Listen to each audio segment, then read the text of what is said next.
Nous avons eu un cas au village, à l'époque où j'étais conseiller municipal, de ce qu'on pourrait appeler le féminisme attaquant, par opposition au féminisme défensif qui, lui, se bat contre une injustice. Or, il existe un féminisme qui est lui-même une injustice, un féminisme intimidateur, féroce, qui essaie de couvrir une incompétence, une malhonnêteté, un comportement dévoyé par l'accusation permanente de sexisme. Généralement, les femmes qui attaquent sur ce terrain disent que si on les critique sur un budget, c'est parce qu'on est sexiste. Mais quand vous êtes dans le rouge, c'est pas la question. La dette n'a pas de sexe. Et les chiffres non plus. Et là, les chiffres, dans le cas auquel je fais allusion, étaient très mauvais, à la limite du frauduleux. Je précise pour commencer que comme nous sommes un vieux pays chargé d'histoire et de monuments, comme nous avons eu des pèlerins, des templiers, des abbayes, nous avons aussi une sorte d'office du tourisme global qui est géré par une femme très pénible, une hôtelière, présidente d'un syndicat local d'hôteliers, une femme très obsédée par elle-même et dont la photo figure sur toutes les pages de l'espèce de bulletin papier glacé qu'elle édite chaque trimestre. Donc en gros, nous avons affaire à une narcissique omniprésente qui fait téléphoner des menaces par ses amis, qui fait le siège des journalistes, qui se flatte d'avoir tout le monde dans la poche, qui plastronne avec Macron dès qu'il passe dans le coin. Mais tout ça, faut pas le dire parce que c'est une femme. Alors chaque commune versait une quote-part et la nôtre a décidé de saisir la Chambre régionale des comptes parce que la gestion de l'Office du tourisme global, là, était assez douteuse. Alors immédiatement, une élue de chez nous, de notre conseil, une nommée Geneviève, la seule représentante de l'opposition, si on peut parler d'opposition pour 400 habitants, a pris la défense de cette présidente du syndicat intercommunal pour le tourisme et elle nous a accusés de critiquer sa gestion parce que c'était une femme. Là-dessus, trou noir de plus d'une année. Geneviève, là, n'a jamais cessé pendant les conseils municipaux de nous dire « je trouve ça pas normal, on ne m'a pas consulté, j'aimerais prendre la parole ».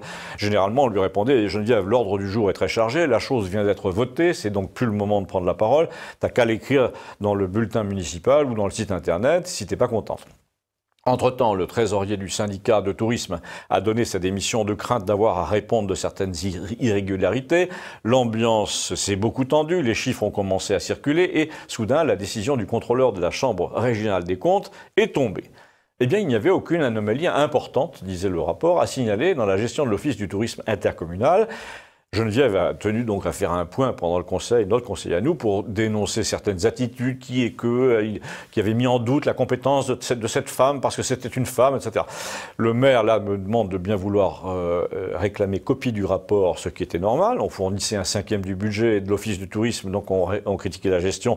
Donc on aurait aimé savoir quels étaient les points examinés par la Chambre régionale des comptes. Mais au téléphone, je tombe sur une secrétaire qui me dit « il faudra rappeler ». Et d'après le ton, on sentait que c'était pas dans la poche. Et donc, à la fin, j'ai eu au téléphone l'un des membres de la fameuse Cour régionale des comptes, à qui j'ai demandé au nom de la commune une copie du rapport. Désolé, il n'est pas public. Alors, je lui réponds, attends, on vous demande de vérifier certains points, vous nous dites tout va bien, donc si tout va bien, il n'y a rien à cacher, et on voudrait donc que votre rapport l'écrive. Il est écrit, me dit-on. Donc s'il est écrit, on va le lire. Vous nous dites qu'on ne peut pas avoir accès à ces conclusions écrites. Ben non, on ne les communique pas. Alors vous imaginez que depuis à Campagnole, la population grommelle un peu, et quand cette femme s'est présentée à la députation l'année dernière, comme macronienne évidemment, elle s'est fait étendre, mais elle a crié naturellement au sexisme. Tout ça pour dire quoi? Que nous n'avons jamais eu la chance de connaître les conclusions à propos de la gestion de l'organisme touristique. Or, sur le plan national, il y a, et c'est pourquoi je vous en parle, un cas récent d'accusation de sexisme, et dans ce cas, le rapport de la Cour des comptes nationale, celle-là, a été public, on a pu le lire. Eh bien, cette passionnariat de la défense des femmes, de l'écologie, de tout ce qui fait vendre et parler d'elle, celle que mon ami Gustave appelle la vaseuse communicante, je veux parler de Ségolène Royal évidemment, a écrit un livre dont elle fait la promo en ce moment, devinez le nom, un livre où elle raconte tout, soi-disant, tout sauf quoi? Sauf le fait que la Cour des comptes de Paris, celle-là, a sévèrement jugé sa gestion pendant 10 ans. Oui, pendant 10 ans, elle a dirigé non pas un office du tourisme, mais sa région tout entière, et elle l'a faite en touriste. Normalement, quand on est endetté sur 8 ans dans une région, tous les signaux sont au rouge, et ben là, sa région, elle l'a plombé pour 19 ans, hein, pas 8. Certains des emprunts toxiques dont les taux variables ont évolué se remboursent en moyenne entre 5 et 9%, d'autres autour de 15%. Vous allez me dire, on a au moins la preuve qu'elle a fait jouer la concurrence bancaire pour avoir les meilleurs taux. Ah zut alors, cette preuve, en 2014, elle a disparu, les documents qui attestent l'appel d'offres ont disparu. Mais le pire, c'est qu'outre les mensonges qui consistent à dire notre région n'a pas plus d'impayés qu'une autre, alors qu'elle en a à peu près 50 fois plus, elle persiste à sillonner les plateaux de télévision en disant que si on la critique, c'est parce qu'elle est une femme. Je vous en laisse juge. Au début, je voulais vous montrer ici une carte de France en incrustation, mais si vous avez un doute, vous tapez plutôt dans votre moteur de recherche favori sur Internet, INSEE et pauvreté. Et là, vous tomberez sur une carte assez sobre qui montre une répartition des revenus annuels moyens par département. Et Campagnole, c'est assez simple, se trouve au milieu du quart de la France dont le revenu moyen tourne autour de 1 000 € par mois. Un quart de la France, 1 000 € par mois en moyenne. C'est là que vous comprenez qu'aucune des politiques nationales qui prétendent taxer davantage ne va être praticable très longtemps dans les pays de campagne du quart sud-ouest de la France et qu'il va forcément se passer quelque chose dans cette zone où il n'y a presque pas de travail, pas de transport, où la voiture est de plus en plus chère à utiliser et où on vous envoie des gendarmes qui n'ont rien de mieux à faire que de vous surveiller à la jumelle au bord des routes. Déjà, on peut observer une chose, c'est que la même carte, publiée par un magazine économique nommé Capital cette fois, était légendée, je cite, « Les zones les plus touchées par la pauvreté sont clairement identifiées, le Nord, le Sud-Est et la Seine-Saint-Denis ». Ben justement non, le magazine Capital ne sait même pas lire une carte, celle qu'il vous présente. Il vous dit en guise de légende ce qu'il a entendu dire, ce serait le nord de Paris et le nord de la France qui cumuleraient les cas sociaux et le reste serait en vert. Et en fait, quand vous regardez la carte de Capital, qui est d'ailleurs issue de l'INSEE elle aussi, elle est divisée en 2 couleurs selon le taux de pauvreté de la population déclaré par les services municipaux. Cette fois, je vous ai imprimé, enfin, je vous donnerai l'adresse de la carte au pied du sujet YouTube. Le rouge foncé, c'est 24%. Le vert foncé, moins de 6%. Alors là, c'est simple, d'après les couleurs, les 2/3 de la France sont dans un pourcentage de pauvreté situé entre 15 et 24, donc on est proche du quart des habitants. Mais surtout, il y a cette poche rouge, ce triangle compris entre Nice, Limoges, Perpignan, qui est ignoré par le magazine Capital, par le gouvernement, par tout le monde, mais qui est la source de toutes les colères futures. Pourquoi ? Il suffit de regarder cette carte avec une loupe. Est-ce que dans les zones rouges, les 2/3 de la France, donc, entre les 2/3 et un quart,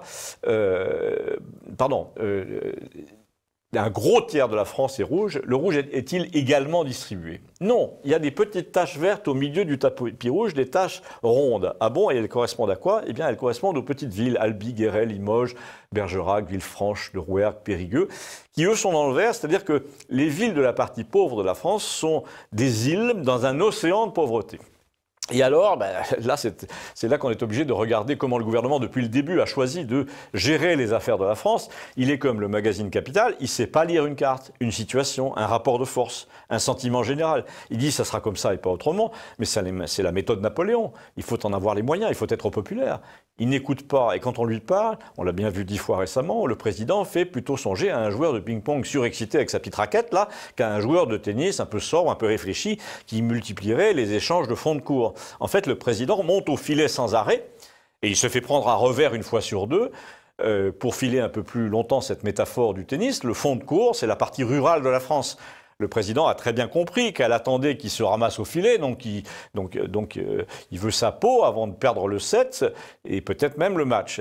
Et c'est là qu'il joue une partie dangereuse, parce que dans le genre ce sera comme ça et pas autrement, il est en train d'attaquer la ruralité en privant les maires de ressources, en privant aussi les propriétaires de ressources, en alourdissant l'impôt foncier par exemple, le tout pour rendre plus malléable ce monde qu'il déteste, qui vote mal, qui possède des armes, et pour injecter un peu de sa nouvelle France, là, sur subvention, dans les zones rurales, en y multipliant les cas sociaux, les logements sociaux, les micro-résidences, les réhabilitations de toutes sortes, sans demander leur avis aux gens à qui on les impose. Mais le pire, c'est un type de passage au bar de Campagnole qui me l'a fait remarquer.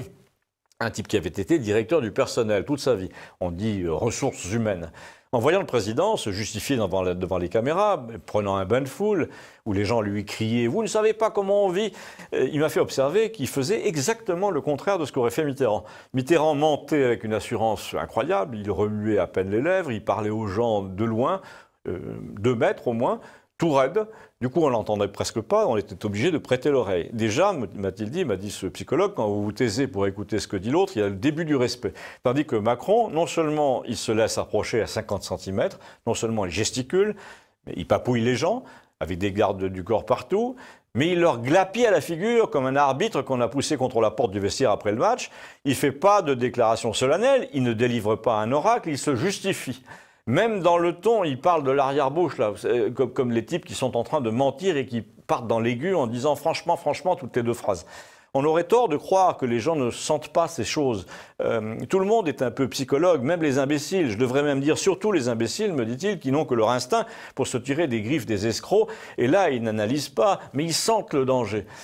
Et quand je vous disais qu'au bar de Campagnol, on croise de tout, ces gens les plus intéressants sont souvent ceux que vous voyez arriver de nulle part, qui disent « il faut que j'y aille ». Ils sont un peu comme les messagers dans le théâtre antique. D'ailleurs, Gustave a surnommé le patron du bar Sophocle, ça doit être pour ça. Retrouvez Campagnol TVL sur YouTube, faites grimper le nombre des abonnés, c'est une manière de dire quelque chose à ceux qui ne le sont pas encore. Il est rare que Gustave tire sur son imprimante quelque chose qui vient de l'Internet, mais c'était pour le montrer au café à l'abonné au Monde comme preuve de ce qu'il voulait avancer. Je le soupçonne d'ailleurs d'avoir prémédité le léger incident que je vais vous raconter et qui a suivi la journée dite des Gilets jaunes. Enfin, maintenant, il faudrait dire la première journée parce qu'elle se succède. Donc, Gustave a une aversion extrêmement prononcée pour le mensonge institutionnel, surtout quand, au bas de l'échelle du mensonge, vous avez en face de vous, au bar de Campagnol, le dernier soldat, le godillot du régime, celui qui dit tout exactement comme la télé, laquelle dit tout comme le gouvernement, y compris lorsque le gouvernement dit le contraire de la vérité. Avant d'oublier, je voudrais mentionner le passage au bar, juste avant cette scène, d'un ouvrier agricole, un ancien alcoolique qui ne s'arrête pratiquement jamais pour boire, mais qui dit des trucs à la Coluche en passant quand il vient acheter des cigarettes. Et ce jour-là, il a dit « Ils sont payés pour nous raconter des salades, mais vu la taille des salades, on comprend pourquoi ils sont si bien payés. » Et il est parti, la clope au bec comme toujours, et dans son diesel, évidemment. Et là, il faut reconnaître que l'illustration immédiate de cette sentence proférée entre deux portes est arrivée à point nommé, parce que, donc, Gustave a sorti de sa poche une feuille imprimée A4 tiré de l'Internet et l'abonné au Monde est arrivé au même moment. Je suppose, a dit Gustave, que tu vas pouvoir m'expliquer ça et il lui tend la feuille. Déjà, le gars, le lecteur du Monde, lui dit en jetant un coup d'œil sur la feuille, dis donc, pour quelqu'un qui est soucieux de la planète et qui déplore la débauche de papier, tu imprimes Internet, bravo. Et Gustave l'a interrompu en montrant que ça venait de la chaîne Public Sénat et que c'était donc pas un journal qu'on pouvait acheter en kiosque. En outre, il a dit que, vu le sujet, son journal favori, là, Le Monde ne risquait pas d'en parler. Alors là, il explique à la cantonade du bar le contenu de l'article que je venais de lire, moi, à toute allure. Il était assez simple. Le Sénat était en train d'examiner le projet de loi de finances rectificative 2018 et ce truc contenait la confirmation du mensonge gouvernementale que radio et télé relayaient depuis 8 jours, à savoir que non seulement un dixième seulement des sommes perçues dans l'augmentation des taxes sur le diesel allait vraiment à l'écologie, mais qu'en plus on était en train de corriger le budget pour prendre 600 millions de plus à l'écologie pour les remettre au pot des dépenses générales. Et là, tu vois, a dit Gustave, moi ce qui me gêne, c'est pas leur tour de passe-passe, là, c'est de voir ce jeune couillon là qui sert de porte-parole au gouvernement, ou ce député grotesque, comment s'appelle-t-il déjà, Florian Bachelier, c'est ça, te dire la main sur le cœur, moi quand j'apprends que les particules fines du diesel tuent 48 000 personnes en France chaque année, j'ai l'impression de voter des lois pour l'avenir de mes enfants, etc. Le tout pendant que les avions, les porte-containers, la Chine sont responsables de 98% de la pollution et que le carburant des avions n'est pas taxé, que les porte-containers sont passés sous silence et qu'on ne dit rien à la Chine parce qu'on construit là-bas des usines bien polluantes et bien dégueulasses, me dit-il. Alors il reste entre 2 et 5% de pauvres types, nous, dont on essaie de réveiller la culpabilité en leur disant « tu es en train de tuer ton petit-fils ». En fait, même eux n'y croient pas. Et quand ils te piquent de l'argent soi-disant pour ménager la santé de ton petit-fils et pour rendre l'air plus propre, quand ils te disent que cet argent est sacré puisqu'il sert une cause noble, en fait, ils font voter en douce une loi qui les autorise à se servir du fric pour faire des ronds-points, des immeubles de bureaux ou des sous-marins au lieu d'investir dans les voitures électriques. Tiens, tu peux lire, fais passer. Et en effet, l'article disait que le gouvernement transférait 577 millions du budget de l'écologie vers le budget général. On ne pouvait pas dire le contraire. Conclusion de Gustave, qui est un homme lettré mais quand même assez direct, c'est quand même des beaux dégueulasses. Et là, comme l'abonné au Monde là lui disait « Je m'étonne que tu ne nommes pas Macron pour une fois », il a répondu « Mais j'y venais justement. Tu sais ce que ça fait plusieurs jours qu'il ne dit rien. Ça fait plusieurs jours qu'il ne dit rien. Il laisse mentir les autres parce qu'à force c'est fatigant. Puis il vient de faire voter une loi qui punit ce qu'il appelle mensonge chez ses adversaires. Mais là, il a parlé aujourd'hui. Malheureusement, il aurait dû se taire parce que tu sais de qui il a parlé. Tu sais à propos de qui il a manifesté son inquiétude. À propos du président de Renault qui s'est fait coffrer au Japon. Donc, le président de la République sort de son silence à propos d'un fraudeur qui gagne 16 millions d'euros par an, mais il ne dit rien, pas un mot, du pauvre gars qui, lui, fait vivre 2 ou 3 personnes avec 1600 euros par mois. C'est pour ça qu'il va se faire gifler par la nation entière, parce qu'elle a compris la nation. Parce qu'il y a une chose encore plus toxique que les particules fines, c'est le double langage. Quand le Premier ministre nous dit « Je veux pouvoir regarder mes petits-enfants la tête haute », moi je lui réponds c'est toujours lui qui parle, hein, ceux qui vont voir en premier, tes petits-enfants, c'est un hypocrite qui a pris des Airbus à 350 000 €, le voyage pour 7 personnes, tu t'en souviens, alors qu'un avion de l'armée est rentré à vide. Alors Gustave, les jours où il se prend ainsi pour Rému face à Monsieur Brun, il ne faut pas l'énerver. Abonnez-vous, je pense qu'il y aura une suite, merci. Je vous l'ai dit plusieurs fois, notre maire de Campagnole a tendance à être du côté du manche, et bien qu'il soit toujours déclaré hors parti, libre de ses choix, etc., on l'a beaucoup vu avec le député de notre département, un macronien, un opportuniste, au niveau intellectuel très faible, et on me pardonnera cette cascade de pléonasme. Donc il est toujours intéressant d'observer la conduite d'un type qui a toujours un coup d'avance sur la sensibilité générale et qui ne surnage dans les instances locales que parce qu'il sait flairer le vent avant la tempête. Or, il y avait au moins une occasion annuelle qui témoignait de sa tendance à la soumission, c'était le Congrès des maires de France qui se passe traditionnellement, porte de Versailles à Paris, et où se tient aussi le salon de l'agriculture, et où le président de la République vient entendre les doléances des présents dans une atmosphère assez souvent vindicative. Et cette année, qu'on peut marquer d'une pierre blanche, enfin jaune fluo, était particulièrement propice à faire entendre les doléances de la France qui n'en peut plus, puisque on nous dit que la moitié des maires sortants ne souhaitent pas se représenter en 2020. On va nous dire, en fait, on nous a déjà dit, c'est parce qu'ils sont écœurés. Mais pas du tout, c'est parce qu'ils vont se faire virer et qu'ils le savent. Du coup, par amour propre, ils préfèrent dire j'en ai assez. C'est comme quand vous déclarez forfait au tennis parce que vous avez soi-disant une tendinite. En fait, c'est parce qu'il y a des matchs devant vous que vous allez perdre. Eh bien, 2020 sera, selon toute vraisemblance, une généralisation du phénomène Béziers, Fréjus, etc. Une droite qui remet de l'ordre dans des finances absurdes, dans des complaisances inouïes, qui est obligée d'annuler les subventions aux associations les plus farfelues, qui est obligée de faire de vrais appels d'offres et pas des mascarades pour servir 3 copains entrepreneurs. Cette droite-là va débarquer dans le moindre village. Même chez nous, c'est vous dire, c'est en route. Nous avons un jeune homme de moins de 30 ans, prénommé Guy, fils de divorcé, qui a bifurqué très jeune vers l'apprentissage, qui a recousu patiemment les lacunes de sa culture générale, qui est devenu chef de chantier, puis chef de secteur, qui serre toutes les mains, qui dit « nous n'avons rien de diabolique, nous voulons remettre de l'ordre au nom de tous ceux que vous avez maltraités comme moi dans leur jeunesse par égoïsme, au nom de tout l'argent que vous vous êtes foutu dans la poche ».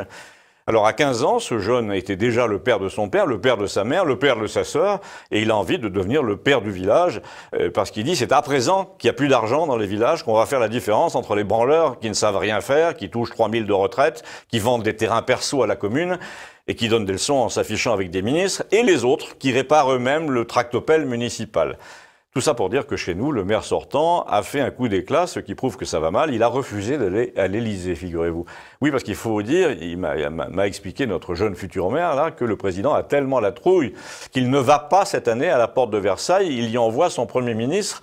En revanche, il a prévu un petit raout de 1000 personnes avec un buffet. Et il a envoyé à des maires soi-disant tirés au sort, en fait tirés au sort sur le volet, un carton que j'ai vu, me dit-il, et qui dit « Monsieur Emmanuel Macron, président de la République, vous prie de bien vouloir participer à la réception qu'il offrira en l'honneur des maires de France. » Et là c'est moi qui parle, hein, la providence est cruelle parce que notre maire a donc été placé devant la pire situation, celle qui consiste à aller au congrès des maires et à être tiré au sort pour serrer la main du président.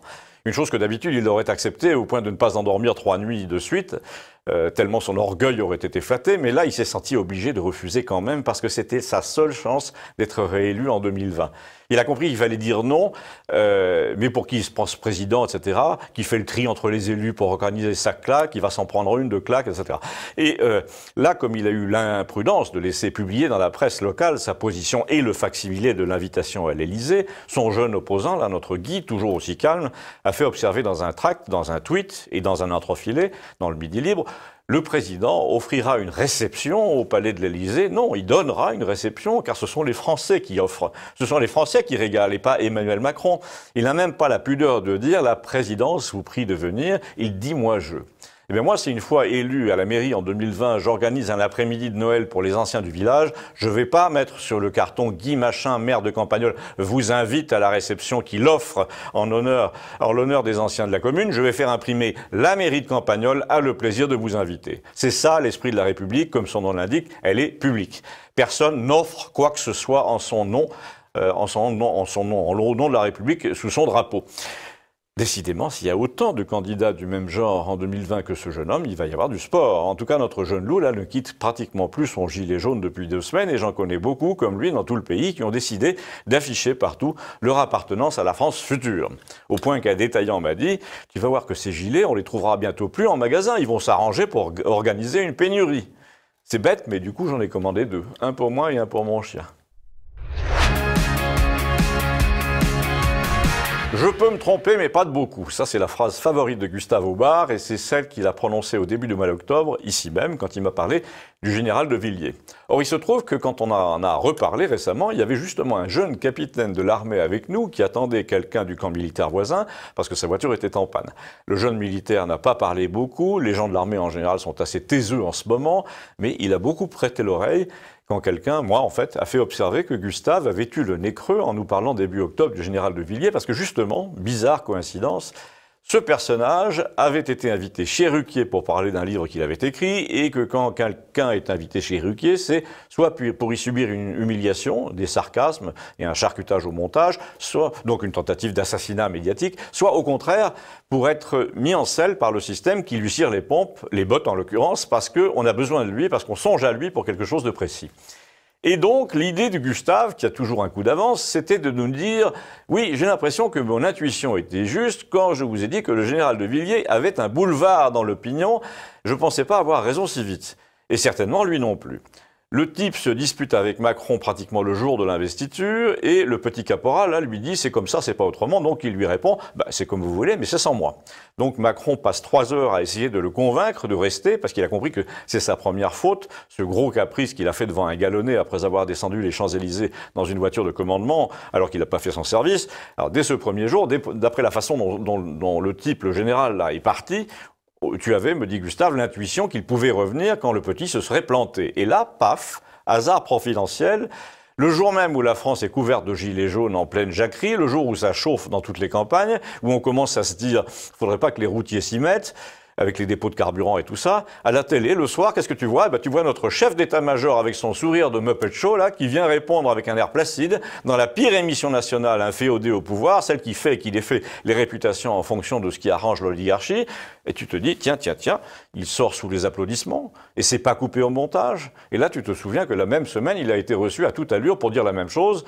Je sais ce que c'est que le commandement, je sais ce qu'il faudrait faire. Il a été reçu dans toutes les pires émissions, celles qui sont connues pour être dans la main des vrais décideurs, ceux qu'on ne voit jamais, le journal de France Inter, le quart d'heure de Madame Elkrief, et là, pof, notre général est traité comme un sage, comme un médecin qui vient émettre son diagnostic. Et là, tu te souviens que le type est couvert de médailles dont la moitié lui a été décernée par l'OTAN, et qu'il touche je ne sais combien pour donner des cours au Boston Consulting Group, un club de réflexion complètement atlantiste, et tu te dis, un type qui est proche de la retraite, qui a été chef d'état-major, pourquoi va-t-il se mélanger à ceux qui décident pour nous au nom des intérêts économiques et stratégiques de l'OTAN? Eh bien, je vais te le dire, m'a dit Gustave, et là, quand Gustave prend son ton à la Pagnol, on est sûr de voir surgir une énormité. Il m'a dit, parce que c'est un mulet. Alors aussitôt, j'ai regardé le jeune militaire parce que j'ai craint que cet affront ne le fasse réagir et parce qu'il avait l'air très attentif quand même depuis le début. Gustave m'a dit, tu sais, en Formule 1, quand un pilote casse sa voiture pendant les essais et qu'on n'a pas le temps de la réparer avant le Grand Prix, eh ben, il prend la voiture de secours qu'on appelle un mulet. Et il fait la course quand même. Et ben là, c'est pareil pour le système, pour les banquiers, les financiers, les stratèges, là, tous américains, tous mouillés dans les affaires avec des holdings et des vendeurs d'armes. Pour tous ces gens-là, le général de Villiers, c'est le mulet. C'est celui qui te permet de rester dans la course, même si l'opinion passe à droite. Faut pas croire, mais les gens qui font de l'argent, ceux qui travaillent pour l'Empire américain, ont un cheval dans chaque écurie. Et là, ils sont en train de brosser le cheval du box de droite. Je lui ai fait observer, toujours en regardant l'autre jeune militaire, là, dont le copain venait d'arriver pour le prendre en voiture, que cheval de secours, c'était quand même mieux que mulet. Et Gustave a dit, le problème, c'est qu'en ce moment, on ressent l'urgence d'un retour à l'ordre. Et quand tu dis retour à l'ordre, dans un cas sur deux, c'est retour à l'ordre qu'il y avait avant. Parce que les gens croient toujours qu'il n'y a qu'une seule solution à un problème donné. C'est vrai quand le problème est mal posé, par exemple quand tu veux une voiture en acier qui consomme moins de 5 litres et qui va à 100 à l'heure, l'équation de pénétration dans l'air étant la même, toutes les voitures auront la même gueule. Mais si tu décides de changer tous les paramètres sauf la vitesse, tu peux redessiner des roues, tu peux mettre une carrosserie en alu ou en plastique, tu peux changer d'énergie, tu es libre de tout inventer. Eh bien, en politique, c'est pareil, enfin c'est pas pareil, on est plus libre de tout inventer. Le libéralisme, c'est que toutes les voitures ont la même gueule et tous les dirigeants aussi. Le général de Villiers remettra sans doute de l'ordre, mais il fera ce qu'on lui dira, en somme. Eh bien, le jeune soldat silencieux, là, a dit dans l'armée, il est très écouté. Et puis, il est parti là-dessus. Il nous a laissé là-dessus. Du coup, moi aussi, je vous laisse là-dessus. Abonnez-vous, merci.